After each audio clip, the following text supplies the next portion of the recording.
ትልቁ መነጋገሪያ ጉዳይ ሳንድሮ ቶናሊ ነው።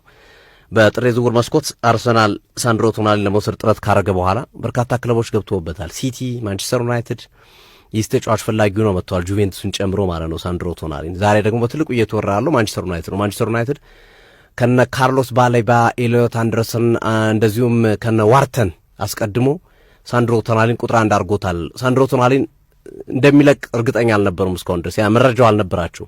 አርሰናል ነው ይህንን መረጃ እንዲወጣ ያደረገው። የአንድሬ ቤርታ የማይቆፍሩት ነገር የለም ግን ይሄ ቁፋሯቸው ለሌሎችም አይን እንዲገልጡ እያደረጋቸው ነው ያለው። ሲቲም ሳንድሮ ቶናሊን ፈላጊ ሆኗል፣ ዩናይትድም ፈላጊ ሆኗል። እና የክረምቱ የዝውውር መስኮት ትልቁ ማድመቂያ ከሚሆኑ ተጫዋቾች መካከል ሳንድሮ ቶናሊ አንዱ እንደሆነ እየተዘገበ ነው ያለው።